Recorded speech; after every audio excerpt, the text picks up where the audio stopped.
Welcome to DFW Running Talk. I'm Chris Detzel, so let's get started. All right, welcome to another DFW Running Talk. I'm Chris Detzel, and today's guest is Melanie Lassen. Melanie, how are you? Hi, Chris. I'm doing well. Happy to be here. Thank you for having me. Thanks for being on. I was talking to, and I say talking, it was more online, to Jennifer Pope, and I was like, hey, I really want to talk to some really very focused women that are running some good times in the marathon, half marathon, etc. And she mentioned I should talk to you. So here we are. And there's Jennifer, another guy that actually said something, Brandon, something in Frisco. Anyways, he was telling me, yeah, I'll have to get his name later, but yeah, there's a couple of people that mentioned your name. It's exciting. yeah, I'm super happy to be here. And we were having some pre-conversation. Lots and lots of runners in the DFW area. I think what you're doing is awesome. Thank you. And I really appreciate all of you getting on. It's really fun. And one is do you run with Completely Sloughed or? I do not a ton lately because of crazy schedules. So a couple things we mentioned. I have a 9-month-old, so life's a little crazy, but that's not the reason why. My husband works in medicine, so he has a really crazy schedule. So I actually ran with the group this morning. Mondays is my day, right? Like for the next this cycle that he's on where he can be home in the morning with the kids, but usually he's out the door at 6 a.m. So I live in Wiley, so I live pretty far That away. is far. Because they Yeah, meet in Plano or? all over the place. This Okay. morning we ran in Allen. Sometimes it's Plano, and then there's a Southern group, Dallas group. But I do try when my husband also works weekends, not every weekend, but quite a bit. So when he is not working on the weekends, then I'll go down to White Rock or whatever, whenever and wherever I can. But yeah, this season of life community is so important. I want to run with people more, and it's hard right now, but I do when I can. It's a season, right? Right now it's hard. 6 months, 8 months, things change and things start getting a little bit better. That's just the way how life, you get a 9-month-old. No, not I and actually, we were talking this morning. So he has never slept through the night. And What? It's 9 months? yeah, he's never slept through the night. Hey, no shaming. And yeah, and I'm breastfeeding, so I have gotten up every Oh, single okay. with him. Yeah. And honestly, I've not slept through the night in years just because like when you're pregnant too, like you're not sleeping great. And so yeah, I am a tired mom. You make it. Yeah. 2 years, basically, no sleep. Oof. Yeah, that's rough. Let's do this, Melanie. And we'll get into kind of kids and things like that. But tell me a little bit about your running journey. Look, for a while, I'm going to be talking about running journeys because I think it's so interesting. And then we'll get into some stories that you might want to think about and things like that. So when did you get into running? And let's start there. Yeah, Chris. So I mentioned I went back and I listened to a lot of your episodes, and you have had very awesome guests on here. And I feel like a lot of your guests in the DFW area are actually newer to running. I am your example of I went back, I have been technically running for over 20 years, Wow. yes, which is That's crazy. great. I'm your typical, I started running in middle school. My older sister ran. I think I just wanted to be like her. And I just was always like pretty good. I was your typical ran in middle school, ran in high school. I had a great high school coach experience, like cross country. That's important. Oh, yeah, and then went on to run Division 1 in college. I went to UNC Asheville. It was like a small D1 liberal arts school. Same thing. I had a great coach there. And I do feel like your college and your high school coach can really make or break your running experience. And I think I had in high school, like we were very good as a team. By the way, I'm from Tennessee. So like Oak Ridge, Tennessee, Knoxville area. And we were a good team. But he never, like, it feels like we ran a lot. I went back and asked one year. We actually only ran 30 or 40 miles a week. So very, But you're doing 5Ks, right? Or stuff like yeah, that. That was your, yeah, okay. yeah, yeah. We did a I long think run. that's smart. No, it Why is. would you want to do 70 or 80? Look, I Yeah. talked to Travis one time. He was telling me he was doing 70 mile. I'm like, for 5K? In high school. No, in college. Sorry. You're right.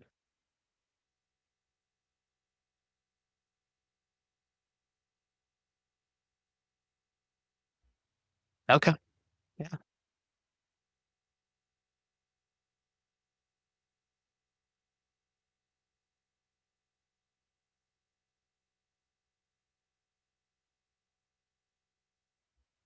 Early 5K, 10K. Yeah. And then, yeah, after that, my first half actually, right after I graduated from UNC Asheville, and I'll talk about this, but the half marathon has not been great to me.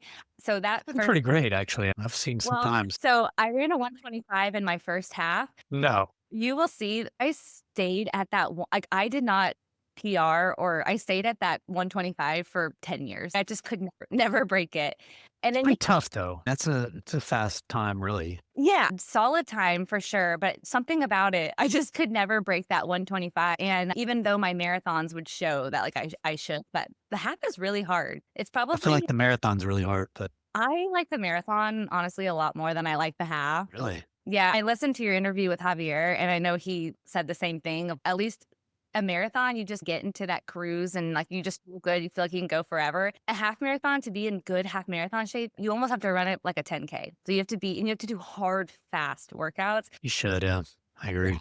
That was hard. So I ran my first marathon in 2014, and it was the Seven Bridges Marathon in Chattanooga, Tennessee. So I went back and looked also. I have run 8 marathons total over which I actually thought it was more than that, so I'm surprised it's only 8. But over about 9 years, I've run 8 marathons. So first one in 2014, won it, but so I technically ran so I crossed the line with a 2:51, but it was not a 2:51 because we shortly learned that, like, the top 7 people, the bike escort took us the wrong way.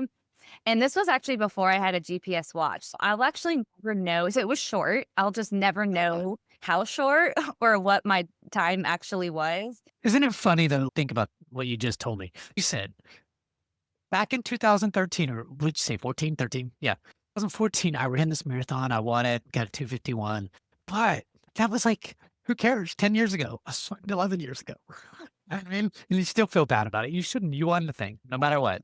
I don't even think I'm in there. So I almost don't count that marathon, but like I should. Amazing. 2:51, or let's say even, okay, 2:55. Jeez. Yeah, I wish I knew. I wish it was before. I don't even remember when I got my first GPS watch. It was probably like the next year. Yeah.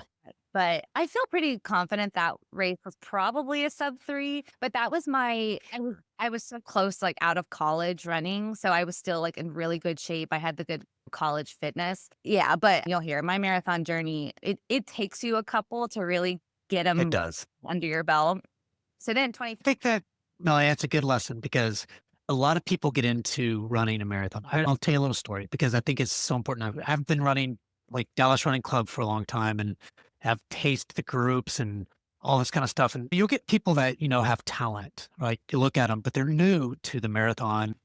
And so they'll start training as, yeah, I want to run Boston and qualify this year. I was like, it's doable. I was like, but for most people, you're going to have to give yourself maybe a year or two, maybe even 3. Sometimes it takes time to build up if you've never run a marathon, because if you've never run a marathon, then, you don't know what mile 18 looks like, mile 20, 24, whatever. So I'm not saying you won't do well. I'm not saying you won't even qualify, but most people don't.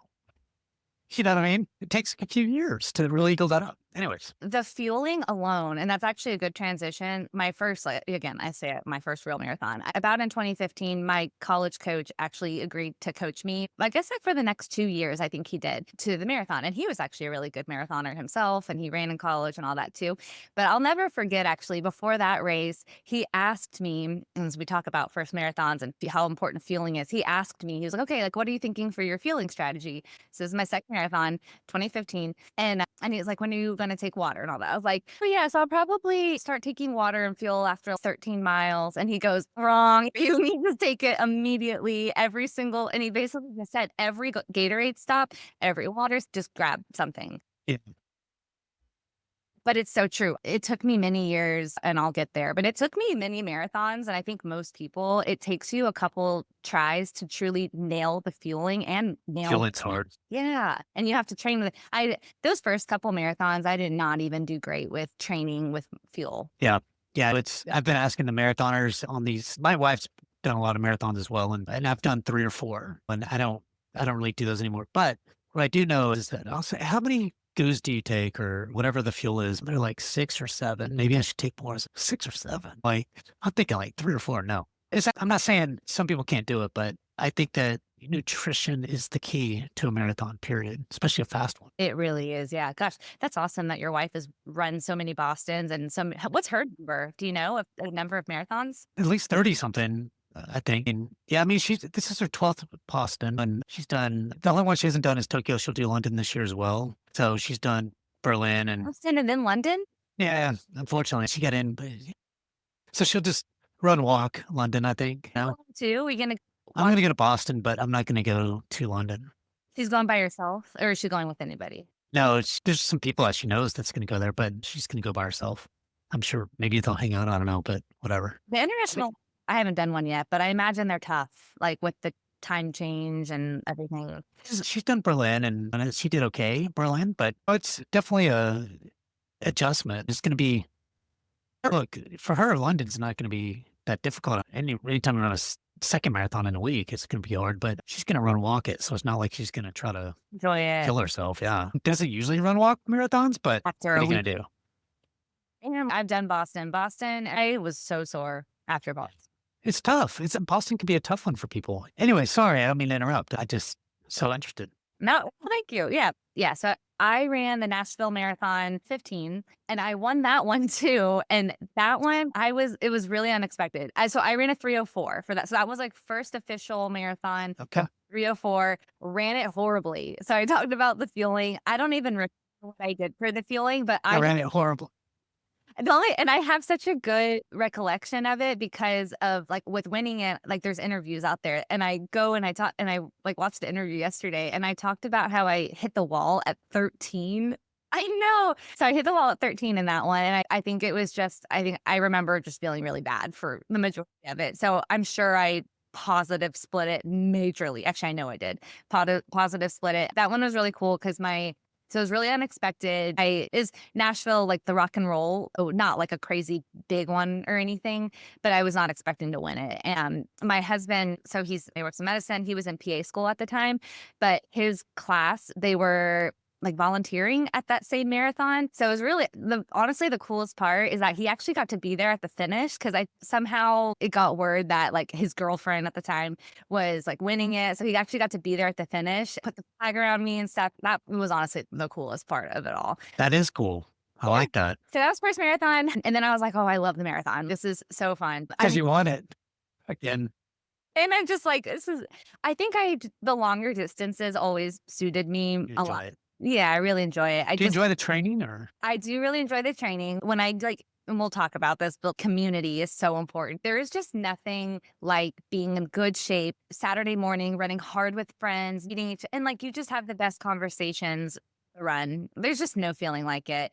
So after I moved to Richmond for grad school in 2015 as well, and found an amazing running club there. That's my theme is if you move and you're a runner, you need to find a running club. Yeah, for sure. I Yeah, think we all know that, right? you all know that. And that's how I've met all my friends. And that's just nobody likes running alone all the time. And I do a lot more I know.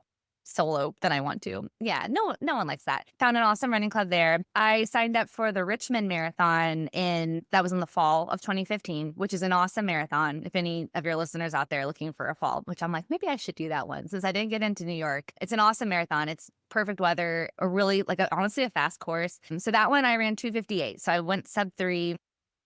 Congrats. And That's great. you know what? And I think I didn't even realize it was like such a barrier, I think, because I was just like, oh, yeah, I ran 3:04 the first one. I want to go sub 3. But yeah, I hovered around that like sub 3 for a while, not really going too much under that for a while. Yeah. I had an awesome running club there.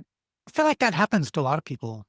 They hit some, like you mentioned in the half, you were just stuck at the 120. I don't know if you said this on the air or whatever, but you're stuck. That with people is that there's another breakthrough at some point, right? If you keep pushing, there's this plateau of whatever time, maybe a 3 hour, 3:01, whatever. And then all of a sudden get a little bit deeper and then even a bigger one potentially. Yeah, 100%. The sub 3 is really hard. Like, even if you just always run a 2:59, like that's really fast.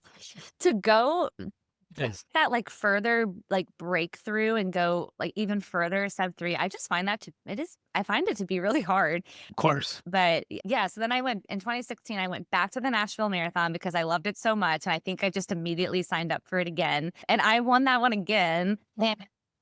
I was like, "Man, I love this marathon." And that one I did go sub 3 again, so I say I, like, I hung out, hovered under that, like, sub 3. So that was a 2:59. Again, I ran it Nice. horribly. Again, like, major What positives. was there a positive marathon that you enjoyed? Are we gonna get to that eventually, or I'm getting there. I think we're Oh, 2. okay, good. So 2017, I moved to Texas because I graduated from grad school. My husband got he's from Houston, but he got his first job. I think we were just trying to decide where to live, and he was applying to a lot of different states and jobs, and he landed in Dallas first, and then I was there a couple months later. I Oh, actually, nice break. That's good. yeah, I know. Yeah, a little 5 months break. Yeah, enough to miss them. Yeah. Yeah, sometimes you need that. So I Wonderful. didn't actually run any races for a while. So I moved in 20, like, yeah, about the summer of 2017. And I found, again, I was like, Where's the running clubs? I got to find a running." So I think I went on Google and I found WRC, the White Rock Running Okay. Co-op. Yep. And I found the Facebook group. It's like everybody And finds them. there's a ton of that Facebook group is huge. So I was like, like, what is this group?" And I remember I posted in there, and shout out to Javier, because Javier and Ray were my first like friends here and the first people who I ran with. I posted on the Facebook group and I was like, "Hey, I'm Wait, looking." Ray who? Ray Nichols. Oh, yeah, I know him. Okay. Yeah, like everybody knows him. I posted on there and I said I was looking for a group to run. I think I said 7:30 because it was hard to tell. So this is what I realized about White Rock Running Co-op is like on the Facebook page, it's really hard to there's so many people and there's like a group for everybody. But That's right. I was like, okay, where's the group for? I was like, is there There's no group. Like, it's just one big group. one big? Yeah. Yeah. It's that.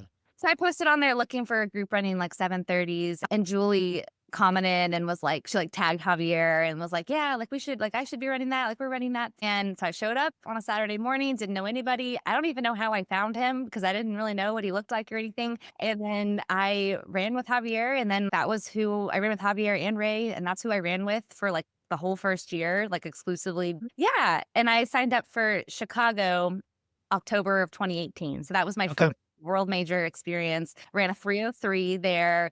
Positive split. There's a theme here. I like cannot handle these marathons great. And Terrible times.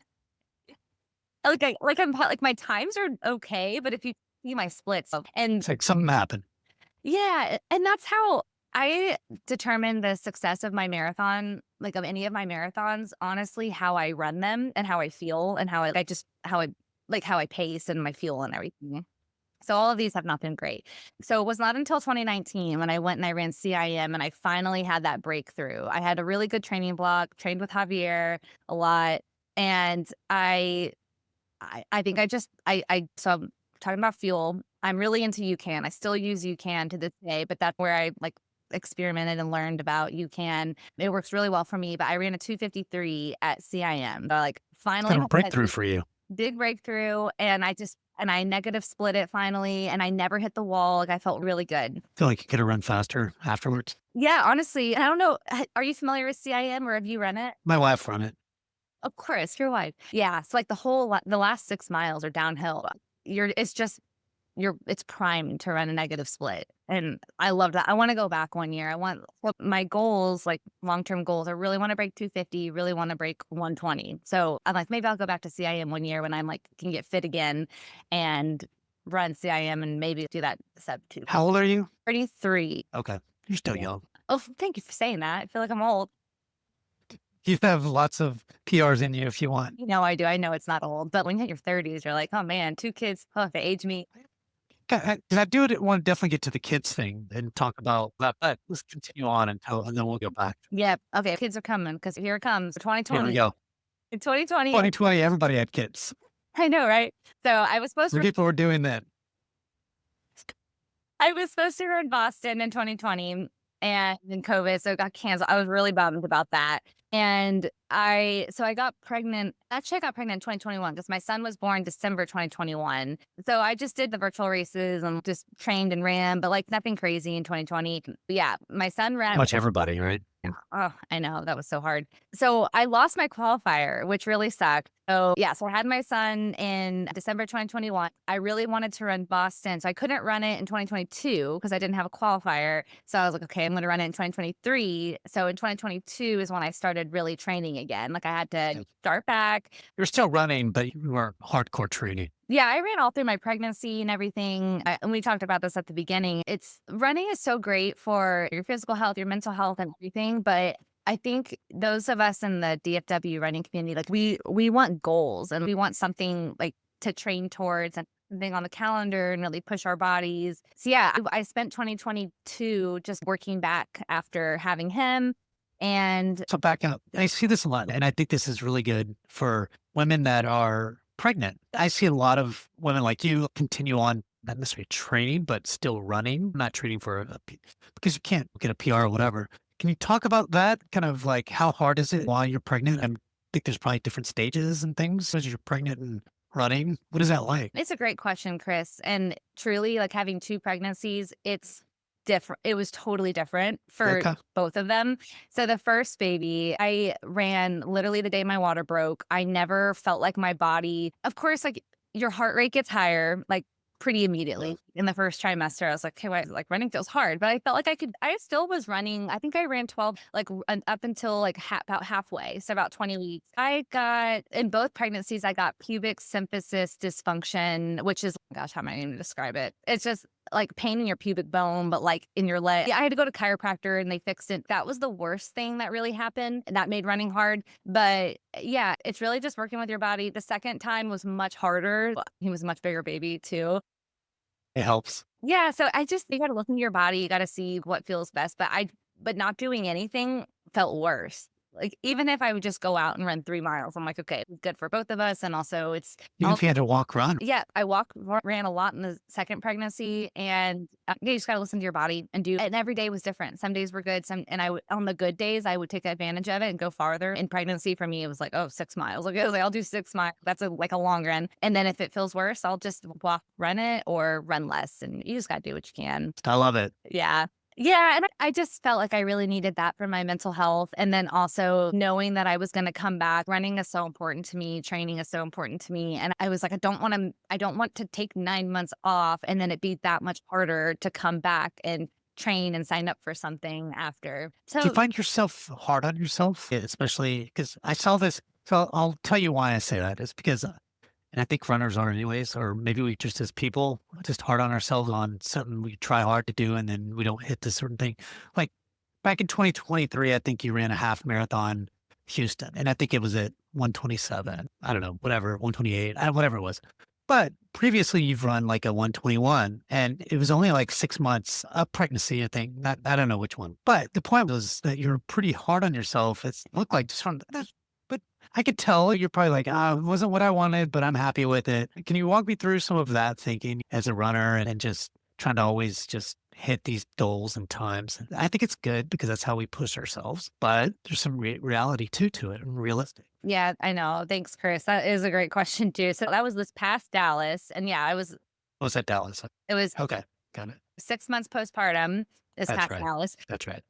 And I knew the theme of this season of life I'm in right now is like no sleep. Running has been really hard. I've Yeah. also changed jobs in the past. Like I've had 2 different jobs in the past 7 months. So I've ramped up with this drinking from a fire hose. So it's just been a crazy season. And to your point, many runners, like we have big ambition, like we have big goals, or like most runners are pretty type A. And you train so hard, you really care about it. So you have big goals and you want it's easy to get disappointed with how you do. And that one I felt pretty okay because it definitely was not like I was not expecting a great time. I don't even know what I was expecting. So I'm running Big Star in 2 weeks. And I feel the same way. I'm like, Is that a half? Big Star? I don't even know. Okay. I don't even know if they have a full, do they? I don't know. What's Big Star? Oh, is it the one in Frisco? Oh, yeah. Okay.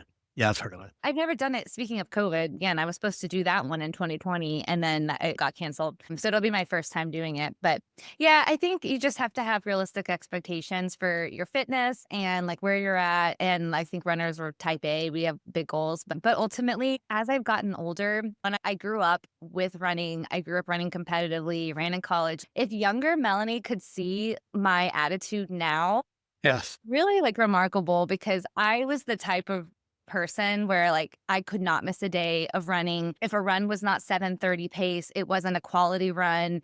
And I feel like young Melanie would be so proud of my like mental state now. And I truly feel like anything is better than nothing. If I only have 30 minutes, that's okay. I'm going to go out for a 30-minute run and I'm going to feel better after. And I feel like I'm a good example of consistency over time. And it's just like 20 years of running, being consistent, not having any major injuries. And what I tell myself right now is this is just a season of life right now. If running's not at the forefront, sleep is not at the forefront, and running will always be there for me. Always. And I think that's what I was thinking about after the Dallas half. I wasn't happy with my time, but it's fine. I'll get back. Yeah, it sounds like you're all that hard on yourself, so that's positive. Maybe not as I thought, but one thing I love is you mentioned if I were to look at my young self and what would I say? You just don't know when you're young anything. You know what I mean? Mm. You don't know what it's like to go through different stages of life of, okay, you were single, now you're married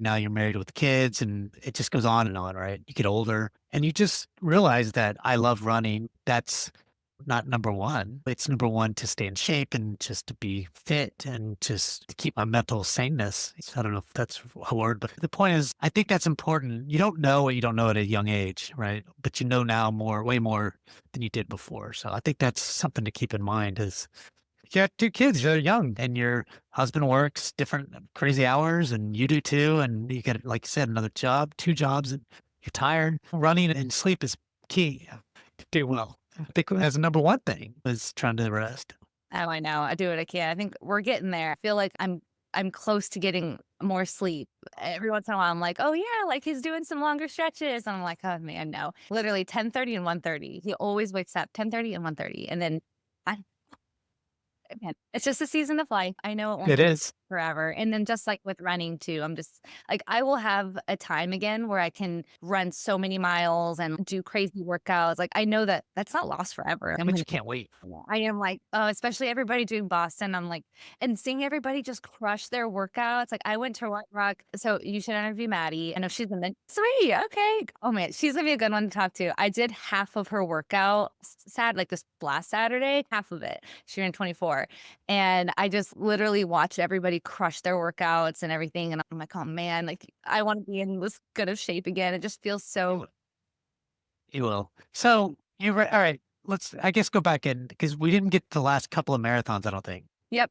Okay, we're almost there. 2022. So I had to requalify for Boston and I signed up for, I can't remember the name of it, but it was in Madison, Wisconsin. It was like it's the last weekend race to qualify for the 2023 Boston. So it was in September. And so I went with, I don't know, you know, like those people like Dan Club, Randy. We had a nice group. Oh, Brent was there. We had a nice group of some Dallas people running that race. However, so it was on a Saturday and I didn't have crazy training. Like literally my only goal for that race was to qualify for Boston. So if like for my age, I think it was like 3:30. I was like, okay, if I do like a It's doable. 3:25, yeah. And I was like, I need to get a 5-minute buffer. So I think I only did one 20-mile run. Like I didn't do any crazy workouts or anything. So the race goes off on Saturday and like weather is fine when we start. And then 6 miles in, and I was just running with Randy, feeling really, again, I was like, I'm not pushing, like, I'm just Calm. calmed. I was like, I just need my qualifier. Like, that's the only goal for this weekend. I flew by myself, like, no family, anything. And we start seeing the sky gets really dark. And then it's getting darker and darker. And I'm like, oh my gosh. Cool. And then cooler. And then 6 miles in, they start ushering everybody off the court. And so then they like put us underneath this bridge and then this horrible storm hits. And then they essentially like, so actually when they ushered us off, I like bawled because I was like, my whole reason, all those mornings of training. I think I would have cried. Yeah, I cried because I'm like this, like my whole reason, like I just wanted to qualify for Boston. This is the last chance. Like I can't, there's no other time. And There's no also race. we knew we wanted another baby. So I put a lot of pressure on myself as I was like, if I don't run it in 2023, I'm not running it until 2025, 2026. And I never run it. I 26, yeah. ran it in 2020. So it's just a long time coming. I really wanted to do Boston. So yeah, I cried. I was so sad. We eventually we got a ride from, it was like me, yeah, me, Randy. I think we all found each other. It was like me, Randy, Dan, Brent. We like reconvened. And then we got a ride from like this random person back to the start. And we're like, why are we getting in the stranger's car? Like they just saw us and they were like, Whatever it takes. you're from the race. I know. So I actually, while we were waiting there underneath the bridge, because it was the last chance qualifier for Boston. So there were a number of people that were like really bummed in the same position as I was. And this one girl had her phone up and we were like literally like researching what other options there were on Sunday, the Fun. next day, which was technically the last day. And I look back and I'm really glad that race was on a Saturday because if it was on a Sunday, like it would have been done. So I pivoted and there was a race. It was like 3 hours north of Madison, Wisconsin to Minocqua, Wisconsin. It's Wow. close to Canada. And I rented a car. So it started out we all were going to do it. And then everyone bailed. But I'm like, was so stubborn. And I was like, I'm running that marathon. I'm qualifying for Boston. So I rented a car. I pivoted it. I got a hotel and I was supposed to fly. But I changed my flight and I like drove up. And then the next day it was actually a trail marathon and it Oh was my, awesome actually. I'm so I surprised. love trails. Anyways, good. Oh, I loved it. And it was Boston certified, which I'm really like, I look back and I'm like, That's surprising. I know, I was so surprised because it was called the No Frills Marathon. And let me tell you, Chris, it was no frills. There was nobody handing out water. Water was Yeah, on a of course. table and you just pick it. Yeah. It was, I think, a point to point. Yes, it was a point to point all on the trail. And again, I was like, all I have to do is qualify for Boston. I arrived like late that night. The terrain wasn't bad, or I'm It interested was now. Like, like okay, trail, it was more like got it. gravel. It A was gravel trail. Got good. it. Okay, that's doable. Yeah, it was doable. Yeah, I had my Vaporflies. I had used my UCAN already. So I had on my way to Minocqua, I had to stop at like a random like Dick's Sporting Goods and get gels that I did not train with because I train with UCAN, but you can't buy that at Dick's Sporting Goods. Takes. And yeah, and I was like, whatever it takes. So I found like a group of guys to run and like I was breastfeeding then. So yeah, I literally had to pump. And again, this was in the woods and I needed a plug. I had to pump in the race director's truck. And he let me Wow, use it. I know, but it was super scrappy, but so fun. Honestly, I would go back that's and pretty it cool though. was really fun. So that's where you get the stories. Anyways, I know, exactly. So I won that marathon, but no surprise, right? Because it was like very small. And my whole one whole thing. I beat the guys too. I know there were a couple guys that beat me. I think I was like fourth or fifth, like overall, but I ran with this group of guys. My goal was like, I think I was running like 7:20s for the majority of it. And then I was like, let me just get to 20 miles. And then if I feel Oh, you're good, I'll rip it. And then I negative split that one. I felt really good and fine. And 3:07 that one. So like I got the goal of Boston qualifier. And then this was 2020, that was 2022. I qualified for 2023 Boston. And then that's when all my training finally clicked. Like I know you interviewed Javier and he talked about 2023 Boston. I did all of my training with Javier, May, Kieran, and it was just one of those training cycles that like I PR'd in everything. That's when I ran Houston. I had an 80-mile week and I PR'd with a 121. I finally broke that 124 or 125 that I sat at for 10 years. And We're I ready. didn't taper. Yeah, I PR'd in like the 5K and the 10K, like all in workouts, like along the way. I ran like, You are in the 5K. so my track from track days is 17:36. And then I think I did run, it was like 17:30s and like a workout or something like Pretty awesome. like Gonna work out. a workout. Yeah, I know. I was like, I know I'm going to PR. I felt like it was like obviously the best shape I've ever been in. But I think it's because I had such great community training, like people training. Like I know you've interviewed like many of the sloths.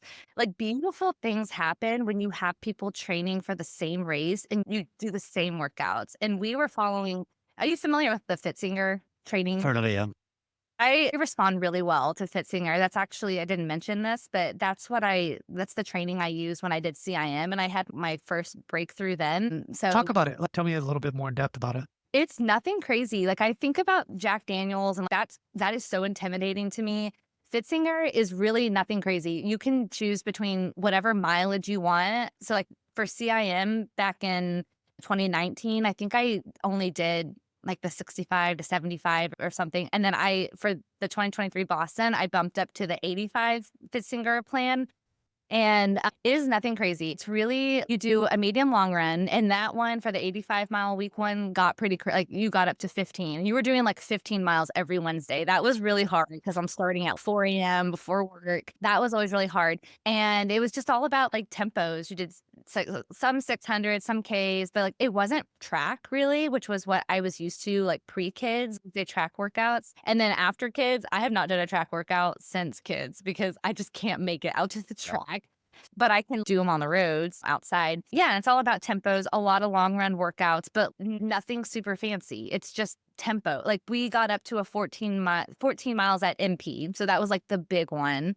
But you build up to it. Like it's really doable. Wait, so when you say 14 miler, do you mean like with speed and stuff like that? And you're So it's breathing a 20 miler, but 14 miles at MP. So it was got it. pretty big, but Depends on pace, yeah. you build up to it though. Yeah, I just feel like it's very realistic and it's free. Like I found it all online for free. Kieran had the book, so he would send us like the apps.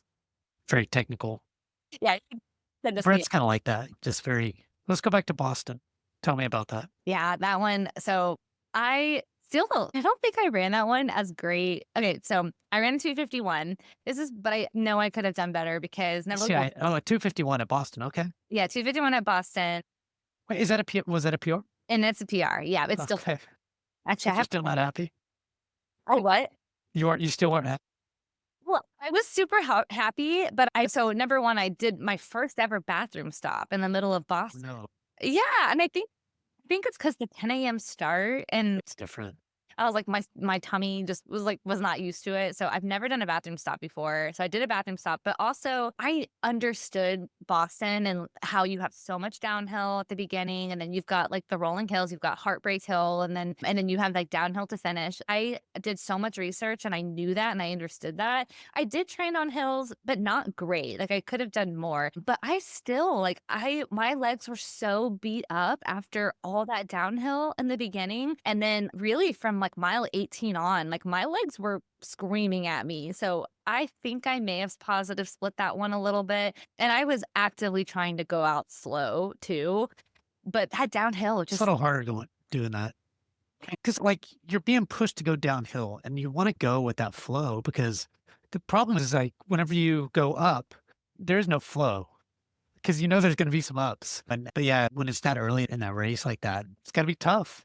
Talk a little bit about kind of the starting time and all that kind of stuff that maybe you weren't used to. Most marathons start at 7 or 8 o'clock. yeah. And this one starts at 10. You got to get on the bus, all these things. Yeah. You still wake up so early and then Uh, you don't run for hours. So fueling was like interesting. Like you had to be sure to bring a lot of snacks with you. Also, because my qualifier was a 3:07, I didn't get to start with Kieran, Javier, Ray. Like I started in a further back corral by myself, which was good. And so it was bad in the sense that I couldn't find them and run with them. I feel like they probably helped me to go out a little bit slower, but also good in the sense that I was passing a ton of people and was like pretty cool. But also the start was, inspiring, kind of get you going a little bit.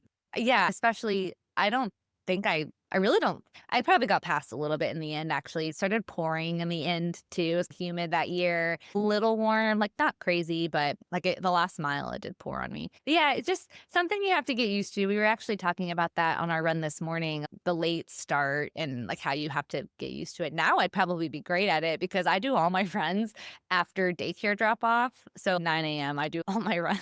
Yeah, now you'd be perfect at it. Yeah. What'd you do after Boston? Was it, hey, I had a kid kind of thing, or what was the Yep, 2023 Boston, and then oh gosh, I should have done this. Yeah, I think I was pregnant for 2023 in the fall. That was actually that was my last marathon, so I'm like really itching to run it. I definitely need to do a fall marathon since it can't be New York. I need to really think about which one I'm gonna do. Yeah, nothing between. It was. I did run. Oh, I did run Dallas half when I was pregnant. Actually, I think I ran faster at that than I did postpartum, which is crazy, if that tells you anything about motherhood. But yeah, other than that, yeah. go into that, the postpartum stuff? Like, what is that like? And then really than trying to run and do all the other things that, mom's got to do. Yeah, I You said you're breastfeeding and all that stuff, and I'm sure that's yeah, part of it. it's for sure a challenge because it's like any listeners you have out there who understand breastfeeding and running and working, like you live in 3-hour increments. Like you're like, you just like for me, it's like right now, it's I always feed in the morning, but then I'm working. So it's always a 10, a 1, and a 4 o'clock. Those are my like times I have to pump. And so you just live in that with the training and running and your time. Yeah, postpartum, I think so pregnancy with my second, and I think I was able to run the Dallas half faster in pregnancy than postpartum because like things were really good. And then I remember it was right after the Dallas half. I just went downhill, like running wise. Like things just got so much harder. It's almost like my body knew. It's just get to Dallas, like just get to your half. I can't even remember what my time was, honestly, but it was 120 something. Yeah. And then like postpartum, I think I will always say going from 0 to 1 is way, way harder than 1 to 2. The only thing with 1 to 2 is time. Like your time is split more. And like, again, I mentioned my husband works in medicine. So that's a challenge. And I think that's why I'm not able to train as much as I would want to right now. But again, I know running will always be there and it will come. Yeah. Well, that's awesome. Is there something that I really should have asked that I didn't ask? I didn't ask, what do you think's next? You're still going through some of these things, potentially a marathon, but you're not sure. What's going on right now? Definitely want to do a fall marathon. I just don't know which one yet because I was really banking on New York. Didn't get into New York. So yeah, I mentioned Big Star in a couple weeks. And yeah, we'll That'd be fun. honestly, Just kind of see where you are. yeah, hopefully, surely I can run faster than I did in Dallas. I don't know anything about the course or anything, surely, because I'm like more months out. Warm. You gotta, It could be warm. That's true. Dallas half is usually great weather. that's pretty warm, actually. Hellos. It Yeah, it was was warm. really warm that day. Oh, yeah, I forgot about that. I paced to 150 and I was like, Oh, you did? yeah, I love pacing. It gets me away from racing a little bit and people like, get in the race for free and you get to get people to the pace that they want to go to. And it's just fun. You get to kind of give back a little, but you also get to run a half marathon. Yes. Oh, yeah, I paced a lot when I was in Richmond, when I was living in Richmond, and like the running community is awesome in Richmond, and I was in like my running club there. So yeah, What would you pace today if somebody's like, Melanie, like we have a 130, a 140, a 150 for half, let's just say, what would you do if I could do a 140. That's what I have paced in like a couple of races around here too, like in Plano. And I used to do 140, 145. 140, I prefer 145 pacing. That's a little bit more comfortable. Like a 140 is still, I need to make sure like I'm on the pace, but that's what I always say, like 140 for, I don't ever want to pace that because I feel like there's times for me, I can run consistently around the 130s, like mid to low, but sometimes I can barely run a 140. And so I'm like, I will never pace that. 150 is going to be my sweet spot. yeah, I think it's just smart. and that's a Yeah. great pacing gig because you have those people like the two talk about barriers, like the 2-hour barrier for a half, that's a big one. And like 150 is like a big one too. That's an important group to pace. Yeah, it's fun because a lot of those people have a lot of talent. And if it's their first one, they're like going from maybe they don't know what they're going to do. But it is fun I like pacing that group that time, anyways. The best. So you've got the Star, you've got potentially a fall marathon, and you think about Dallas maybe, or that's always going to be there. And I've never done the Dallas full, and I don't know, there's a draw to do it just because I live here, but I heard so many bad things, not bad, just that it's hard, but I feel like we all should do it. Always Dallas half marathon, like one of the series is like everybody does it. You pace it, everybody in Dallas does it. It's one of the best weekends of the year. I would love to do Pretty good. Over the last several years, they've done a very good job. And then the crowds are crazy now. yeah. Good. And I think that, so my wife, she PR'd it once. I think she got like a 315 that day. She's now got a 314 something, but What?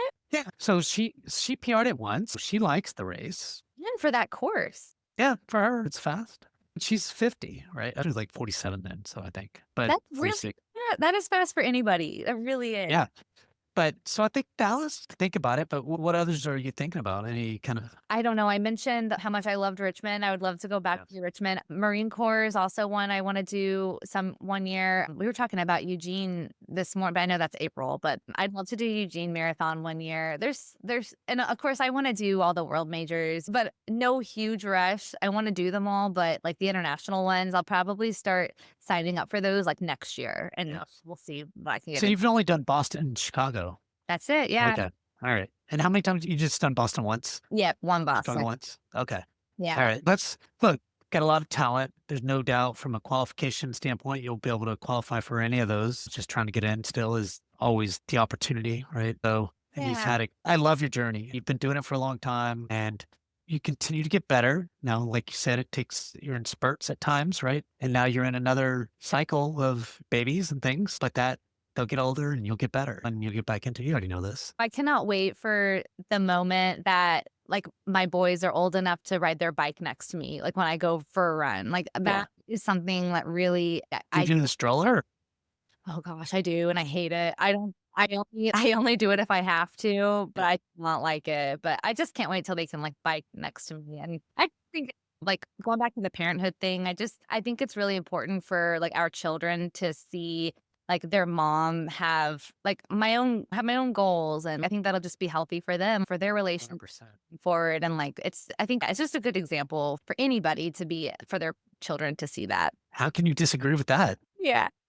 So, well, this has been really great, Melanie. Did I miss anything? Did you want to say anything that I just completely forgot to ask? No, thank you for having me. And it was, like I said, I've never gone through my whole running journey like that before ever. So, like, it was really fun for me to go back and see the years I ran races. And I did not realize I've been running for over 20 years. That is Well, wild. that's up. Yeah, it's crazy. So I really enjoyed going back and like going through my running journey and like seeing where I'm at. And yeah, again, you've had amazing, super fast people on this podcast. So I just feel really honored to be here. And I love what you're doing, like for the DFW running community and talking to everybody. And I am a listener of yours now. I appreciate you listening and saying all the kind things. And we talked about this pre-show is my goal is to get the stories out there about DFW runners. There are some really awesome, fast women runners, really great men runners that are fast, that care about running. And it's not necessarily always about the fast, but it is to me always about the seriousness of your health, the running and things like that. It is a running podcast. So we want to be serious about it. And that's how I feel. And there's a lot of really serious runners in DFW. And I didn't even scratch the surface. And I appreciate you telling your story and getting on and just thinking about that journey because your journey just is going to continue for years to come and you'll get to be a great influence on your kids. And it's fun. I'll say this, I just think I've seen many people like even myself, I have a 14-year-old son and a 24-year-old daughter. And my 14-year-old son, daughter never ran, but he ran as a kid a little bit and he got down to eights and nines and things like that. And then he stopped. And then now he's about to hit high school next year. And in eighth grade, he did some running and got down to sevens on the 2 miler. And now he's kind of big time into band and stuff. But what's going to happen though is he's seen me and my wife run a lot and he's done a little bit of it. Not really, he's not competitive in that yet. Maybe he never will be. But I think when he hits his mid 20s, late 30s, in his 30s, whatever, he'll at least think, I could go run and then to stay healthy. And I think that's the key at the end of the day. But yeah, that's so great that he has that example. Look at you and your wife. And gosh, especially your wife and like all that she has, the number of marathons that she's run and you pacing. Like that's such a great example for both of your kids. But yeah, you're so right. I think the people who are winning at life truly are the ones who start running later, in my opinion. Because a lot of times, like usually, I feel like I'm an anomaly. A lot of people like get burnt out or like really injured, but I feel like when people start running later, they discover this hidden talent and don't realize how fast that they can be. So yeah, They don't know. Look at Jennifer Pope, for example. She's a soccer player, so she did sports. She's one of many stories that look, she's an elite athlete. Literally, she's an elite athlete hitting 234s or five, whatever that time is. And she just started 2020 or 21. And so I feel like I think she's 38, 39 or whatever that age is, but she still has, I think, a PR or two or three or more in her. yeah. And it's just her story. And there's lots of other stories. Yeah, and also on Jennifer, shout out to Jennifer because I know she recruited me for this. She is such a great example too of, again, the like community. Like she joins all of the community events. Like she just knows everybody and is so personable. Everybody loves her, and she's a great example of she's so fast, obviously, but she also loves running and loves running with people and is really good in the community. Pretty cool. Melanie, this has been great. Until next time, thank you everyone for tuning in to another DFW Running Talk. Don't forget to rate and review us. I'm Chris Detzel, and Melanie, thank you so much. Thanks, Chris.